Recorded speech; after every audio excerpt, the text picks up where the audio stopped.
अस्सलाम वालेकुम नाज़रीन, आप देख रहे हैं ज़ी एच एंटरटेनमेंट। मैं हूँ ज़हीर अहमद। नाज़रीन, दो तीन इश्यूज़ पे बात करेंगे। एक तो हमने फ़िल्म का एक रिव्यू दिया था अंबर फ़िल्म का। अंबर फ़िल्म नज़रुल सलाम साहब की थी। उसमें नदीम साहब, मोहम्मद अली साहब और मुमताज़ साहिबा ने काम किया था। उसका रिव्यू आपको याद है, क्योंकि उसकी मौसीकी रोबिन गोश साहब ने दी थी, तो हमने ज़रूरी समझा कि शबनम साहिबा से पूछा जाए अंबर फ़िल्म में वो क्यों नहीं थी। शबनम साहिबा से हमारी बात हुई है, वो उन्होंने क्या बताया वो मैं आपको बताता हूँ। लेकिन उससे पहले एक जो उम्र यार के हवाले से है, उम्र यार का भी सीक्वल अनाउंस हुआ है, दूसरा पार्ट, एक और पार्ट आ रहा है, कहाँ पे उसकी अनाउंसमेंट हुई है, उसके ऊपर भी बात करेंगे। और जो सर्वे है पिछले हफ्ते का और जो इस हफ्ते का है, पिछले हफ्ते का रिजल्ट और इस हफ्ते का जो 2 दिन रह गए, उसमें कौन किसके बारे में सर्वे वो भी बताएंगे और रिजल्ट भी आपको बताएंगे। लेकिन शुरू करते हैं हम जनाब सरदार कमाल साहब से। उनके रहलत पे, उनके इंतकाल पे बड़ा दुख हुआ। कल की बात लगती है, जिस वक्त हम उनकी फिल्म देख रहे थे चूड़ियाँ, उसको भी आज 25-26 साल हो गए हैं। लेकिन उन्होंने बड़ा एनर्जी के साथ काम किया था। मुझे याद है वो फिल्म, क्योंकि हमने देखी ज़्यादा दफ़ा थी, तो हमें जहाँ बहार के डायलॉग याद थे, जहाँ मोहम्मद राना के डायलॉग याद थे, वहाँ शफकत चीमा के, और इस तरह मामी बन चुड़ैल ना पर इस तरह वो ज़ुबान ज़द-ए-आम थे। लेकिन उसमें सरदार कमाल साहब के भी हमें डायलॉग याद, बल्कि इवन इरफान खोसर और जो आबिद खान थे, आबिद खान भी अल्लाह को प्यारे हो गए थे। आबिद उनका जो था कि मैं तोड़े लू ना ही समझा, जिस टाइम वो उसकी पिटाई लगाता है। लेकिन जो इरफान खुसर का बेटा होता है सरदार कमाल, वो उस चौधरी की बेटी सना के साथ उनका पेयर था। वो गाना भी था, बल्कि उच्ची था तैयारी लाई प्यार दा चोला पाके। तो उसमें वो आते हैं तो वो कहते हैं अब्बा डैडी प्यू, क्योंकि बाहर से पढ़ के आया था मेरा अंग्रेज पुत्र, और क्या क्या कहते हैं इरफान खुसर साहब। तो मुझे याद है अब्बा डैडी प्यू। अभी भी वो नजर आते थे मुख्तलिफ कॉमेडी टॉक शो जो लगते हैं रात को 11 बजे, उसमें नजर आते हैं, अभी भी हिस्सा थे। तो अल्लाह ताला उनकी मगफरत करे। और बड़ा अनफॉर्चुनेट है कि हमारे जितने स्टेज के अदाकार हैं, जाना सभी ने, लेकिन ज़्यादातर जो है वो अनटाइमली गए। तारिक टेडी साहब को देख लें, बूब बराल साहब को देख लें, चले मस्ताना साहब की तो एज थी, अमानुल्लाह साहब की भी एज थी, लेकिन सारे चले गए। और वो बीमारियां भी इनको ज़रा ज़्यादा होती हैं मेरे ख्याल में। शायद उनके लंग्स का भी इशू होता है, ज़्यादा ज़ोर से बोलते हैं वो भी इशू, और भी काफ़ी सारे इश्यूज होते हैं। लेकिन बहरहाल ये तो था। और उस अब मैं आता हूँ ज़रा उम्र यार की तरफ। उम्र यार फिल्म पाकिस्तान में लगी, फिर दुनिया भर में लगी। उसने अगरचे उतना बिजनेस नहीं किया जितना मौला जट ने किया था, लेकिन टॉक ऑफ द टाउन रही, उसका बज़ रहा, उसका एक नाम है। नाम इस पॉइंट ऑफ व्यू से है जहाँ उसके जीएफएक्स के हवाले से नाम है, जहाँ उसकी प्रोडक्शन की क्वालिटीज़ के हवाले से है, अदाकारी के हवाले से है। वहाँ पे उसका नाम जो है पाकिस्तानी करैक्टर की वजह से, एक ऐसा करैक्टर जो मशहूर है उम्र यार के नाम से, उस हवाले से भी मशहूर होगा।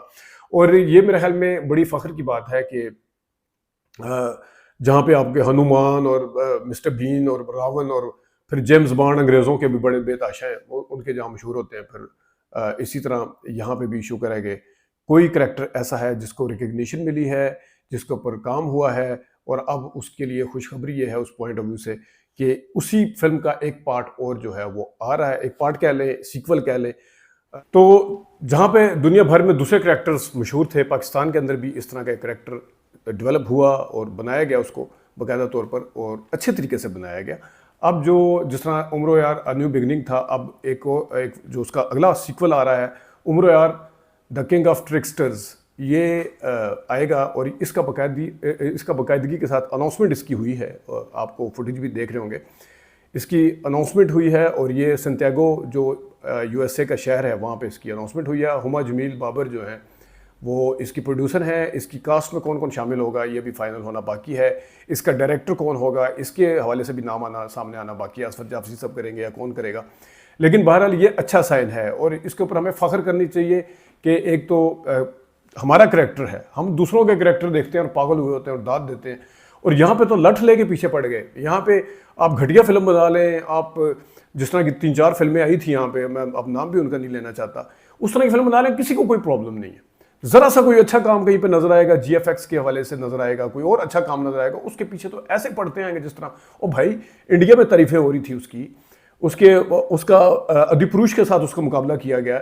35 करोड़ है या 40 करोड़, जितना भी इसका बजट है, या 25 करोड़ है, उसका मुकाबला 600 करोड़ की फिल्म, और 600 इंडियन करोड़, पाकिस्तानी तो 2400 करोड़ बनता है, उसके साथ किया गया। वहाँ के व्लॉगर्स ने किया, वहाँ के क्रिटिक ने इनकी तारीफ की। हमारे यहाँ पे पीछे पड़े हैं जनाब, वो नहीं, यहाँ पर शहरों की बात आ जाती है, नहीं वो कराची की, वो इस्लामाबाद की, लाहौर की फिल्म है, ये चक्कर आ जाता है उसमें। अब घटिया फिल्में बना के जो बंदा फैमिली के साथ जिसका ट्रेलर नहीं देख सकता, आप वो फिल्में लगा दें, किसी को कोई मसला नहीं, बिल्कुल ठीक है। जरा सा कोई अच्छा काम करेगा उसके पीछे पड़ जाएंगे। तो ये अच्छी चीज़ है कि इसका उम्र यार का सीक्वल आ रहा है। देखते हैं इसके हवाले से क्या बात किस तरह बनाया जाता है, उससे आगे जाके बनाया जाता है। उसका बिज़नेस अच्छा गया। अब मैं आता हूँ दूसरे इशू के ऊपर। हमने नाज़रीन अंबर फिल्म का रिव्यू दिया था, आपको याद होगा। नदीम, शबनम, नदीम, वाह शबनम मेरे जहन में आ जाए, नदीम, मुमताज़, मोहम्मद अली, दीबा, इनके साथ थे। और जो इसमें किरदार था दीबा का, वो थोड़ा गेस्ट अपीयरेंस थी, क्योंकि इसकी मौसीकी, इसके गाने बड़े अच्छे लगे। फिर इसका ज़ाहिर है हमें पता चला था कि रोबन गोश साहब हैं, तो फिर मैंने देखा कि इसमें शबनम साहिबा क्यों नहीं है। और फिर नज़रुल इस्लाम की फ़िल्म क्या ज़्यादातर फिल्मों का हिस्सा होती थी, अगरचे वो ज़िंदगी में नहीं थी, बाबरा को रखा गया। आयना के बाद शराफत तो खैर पहले की फिल्म है, आयना के बाद भी उनकी फिल्मों का बाकायदा हिस्सा होती थी शबनम साहिबा। तो ऊपर से रोबन गोश साहब की मौसीकी हो। तो मैंने उनसे पूछा, मैंने कहा क्या वजह थी कि आपने उसमें काम नहीं किया अंबर। तो उन्होंने बताया कि नज़रुल इस्लाम साहब ने ऑफ़र किया था उन्हें ये रोल, मुमताज़ वाला रोल ऑफ़र किया था, इन्होंने इनकार कर दिया था। और इनकार की वजह उन्होंने ये बताई, जो कि मेरे ख्याल में बड़ी जेन्युइन और बड़ी लॉजिकल रीज़न हो सकती है कि उन्होंने कहा कि मैं उन दिनों में मोहम्मद अली साहब के साथ एज ए हीरोइन काम कर रही थी, तो इस फिल्म में मेरे ससुर बन जाते हैं, क्योंकि वो नदीम साहब के साथ पेयर में होती, तो नदीम साहब बेटे होते हैं मोहम्मद अली साहब के। तो इस वजह से मैंने ये फिल्म मना कर दी थी। तो इस चीज़ को नज़रुल इस्लाम साहब ने रियलाइज़ भी किया कि मैं बात ठीक कर रही हूँ। उन्होंने कहा और उन्होंने दाद दी उसके ऊपर। और फिर इस तरह से उन्होंने हिस्सा बनी वो मुमताज़ साहिबा इस फिल्म का। और फिर शबनम साहिबा से हमने वो निशानी फिल्म थी, वो भी उन्हें भी पसंद नहीं है, जिसका हमने रिव्यू भी दिया था कल।